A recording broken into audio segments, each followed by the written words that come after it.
Hey everyone, welcome back to another episode of Red Donkey Projections. Today, I'll be taking a look at the new redistricting information that we got from several states. We'll start off with our home state of New Jersey. This is our second video today of us returning. And with that being said, let's get right into it.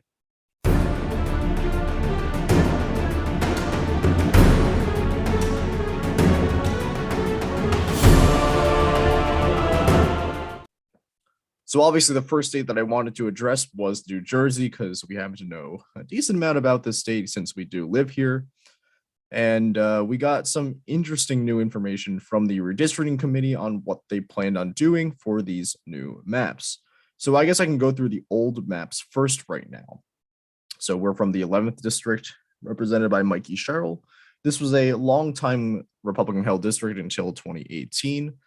This district, as well as many other northern Jersey districts like the 5th, 7th, and 11th, all have suburbs that have swung tremendously to the left in recent history, mainly accelerated by the Trump presidency. Many voters have not liked the actions under the Trump administration.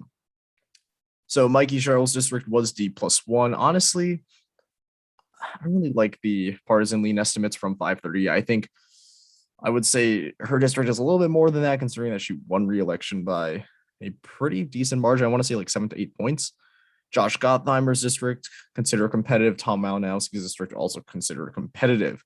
Everyone before the redistricting committee released the new maps, everyone was hyper-focused on the 7th district. What will happen with Tom Malinowski's district? Because Tom Kean Jr. wants to run here again, and this will be probably the closest race or one of the closest races in 2022. Tom Malinowski won re-election in 2020 by just about 1 point, when Biden won the district by around 10 points. Mainly that is because of Tom Kean Jr., who is the state Senate minority leader, and his name recognition in this district that helped him to narrow the margin by so much. The other districts here, many are not competitive. Frank Pallone's district, I personally think is a little bit more than D+12 because Pallone has been winning by like 20 points every time, but that is, again, because he is a pretty good candidate. The other competitive district that we're taking a look at is Andy Kim.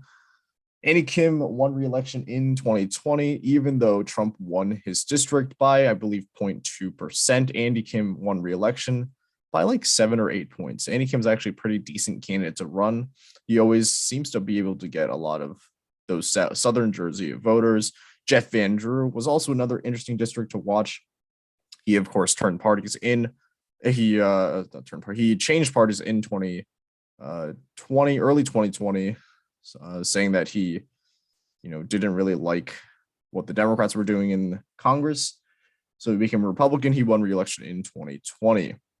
These new maps are really, really interesting because the strategy of the redistricting committee, it seems, was to shore up the Democrats at the expense of Tom Malinowski. For those of you who don't understand how redistricting works in New Jersey, I'll quickly go ahead and explain it. Basically, we have this type of redistricting commission where there are 6 Democrats and 6 Republicans who are chosen. In this case, each group devise their own maps to have. On the commission is also a 7th person known as the tie-breaking member. This person was chosen by the Supreme Court after both the Democratic side and the Republican side brought forth nominations for who they wanted to be the tie-breaking member. This time, the Democrats got their choice for their tie-breaking member. Last time, Republicans got their choice for their tie-breaking member in 2010. So this time, the tie-breaking member, whose name is, I believe, John Wallace, he selected the map of the Democrats. So this is the map that the Democrats wanted to have. And basically, these are the new maps. And as I mentioned, these maps significantly shore up the incumbent Democrats in relatively competitive districts. Let's take a look at some of them. So the first one is Josh Gottheimer, who goes from a district that was considered even by 538's partisan lean And if you want that in Biden 2020 numbers, it was a district that Biden won by 6%. This new district becomes a Biden plus 14.2% district, which is 6.4% more Democratic than it previously was. The 11th district, our district, also moved heavily towards Mikey Sherrill. This goes from a D plus 1 to a D plus 11 on the 538. In the 2020 numbers, this goes from a district that Biden won by 7.1% to a district that Biden won by 16.8%. So this is 9.7% more Democratic. The other Democrat that the commission really wants to shore up was Andy Kim. So Andy Kim picked up a lot of central Jersey now, and yes, central Jersey does exist. I will give my viewpoint on that. So he picks up a lot of more Asian American areas as well, and his district goes from a district that Trump won by 0.2% to a district that Biden won by 14.1%. This is a 14.3% swing to the Democratic side. This is very, very good for Andy Kim. The other change, of course, was Tom Malinowski. So in exchange for 11th, 5th, and the 3rd being shored up, Tom Malinowski kind of got hurt here. His district goes from a Biden plus 9.9% win to just a Biden plus 3.7% win. So this becomes 6.2% more Republican. This, of course, is seen by many as being perhaps problematic in 2022 because Tom Kean Jr. is yet again running for Congress, and he can get a lot of that crossover support. Tom Malinowski recently has been in a bit of fire for some of his insider trading scandals that the Committee of Ethics is currently investigating. So that could potentially hurt him in this election. So this will be definitely an election to watch because with Tom Kean Jr. running and the district becoming more competitive, this potentially could be a flip for the Republicans. But we still have a long time towards election day, and we have to wait and see what exactly happens here. In the 2nd district, Jeff Van Drew's district goes from about Trump plus 3 to Trump plus 5. So this should be a district that he will hold on to in 2022, but maybe down the road in the decade, it could flip blue. But, as we saw in the 2021 governor election, Phil Murphy and the Democrats seem to have kind of not been doing that well in Southern Jersey. And even though they aren't doing that well in Southern Jersey anymore, they are still winning, Northern Jersey decently. And Chris Smith's district basically becomes securely red from R plus 15 to R plus 28. So those are the changes in New Jersey. So these numbers are a little bit misleading because these Democratic leaning seats were already held by Democrats anyway, the plus ones, and this one was held by Andy Kim.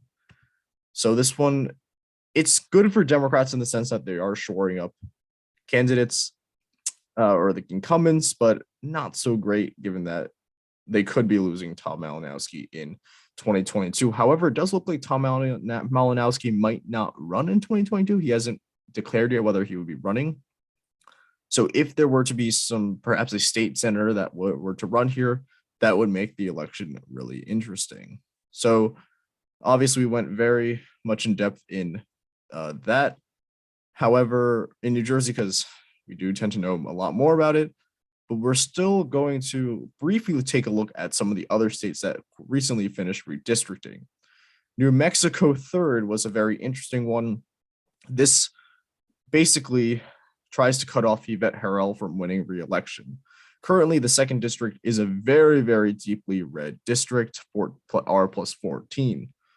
In 2018, Zohitel, I might be butchering her name, Torres Small won this election here in a pretty big upset because this district is pretty red. And what the Democrats did is they made it much bluer, which sets up the stage for Democrats to pick up the seat in 2022. Sorry, not 2020. The state of Oklahoma basically has cut off any chance of Kendra Horn winning here again. In 2018, Kendra Horn won in a massive upset, defeating Steve believe Steve, no, not Steve King. Oh gosh, Steve Knight, I want to say, um, and won this district. However, Republicans have now shored up that district to make sure that doesn't happen again. Utah, another similar situation. Ben McAdams in 2018 won this election against Mia Love, in also a pretty big surprise, but now the district has been completely shored up. California recently, released their commission map. It's a pretty decent map for Democrats. It's basically shoring up some incumbents, but also making some areas much more blue. As you can see here, I believe one of the Orange County districts becomes pretty much more Democratic, Michelle Steele's district, and several other districts here. But it is important to remember that in California, the down ballot is much more Republican compared to what it is on the presidential level. For example, in 2020, David Valadao won his election here despite being in a Biden double-digit district. And another district like that was those in Orange County, that of Michelle Steele and Young Kim, who both represented districts Biden won by double digits, but ended up winning despite that occurring. Virginia is currently being redrawn by the court. The interesting one here is that the 7th district becomes much more Democratic, which leaves Abigail Spanberger to be kind of cut off here, because Spanberger obviously is a very, very moderate representative, but she's facing challenges from the left in a primary if she were to run for re-election against candidates like Hala Ayala, who ran for lieutenant governor in 2021. Florida was a really interesting one. I'm going to be honest, I haven't really checked in on this one, except for when the map was first released. But I remember when the first map was released, I was really, really surprised that the Republicans were not more aggressive on this. Like, the 15th district is still relatively competitive. The 5th district is still blue. The Miami districts, or rather the southern Florida districts, are still like relatively competitive, when a lot of people thought that, they would be drawn out a lot more. Recent news is that Stephanie Murphy will not be running for re-election, which makes this a little bit more interesting. Perhaps they play around a little bit more with the state, but we'll follow up on Florida in a different time. Georgia will be cutting off in the state of Georgia, they will be cutting off Lucy McBeth, who currently represents the 6th, but will now be primarying Carolyn Bordeaux, who was recently elected in the 7th district. New Hampshire, I'll quickly go through. Basically, they currently represented by Chris Pappas. I don't know, I might be butchering that. But they are trying to draw districts so that the one district that is currently competitive and currently held by a Democrat is much more Republican. We'll see how this one goes, because New Hampshire does have like the past of being in history having this type of shape, this like left and right shape. I don't know how to describe this, but basically the cut is down the middle, and we don't know what's going to happen if this new map will get approved. And I think that is pretty much it for all the new updates that we got. Washington, or no, rather, I think Washington we're still going to wait on. But those are pretty much all the updates for redistricting that we got. I hope this video was very informative and very interesting for you all to watch. Thank you all so much for watching. If you like this episode, please like one. If you like our content, please subscribe. And we'll see you in our next episode tomorrow. See ya!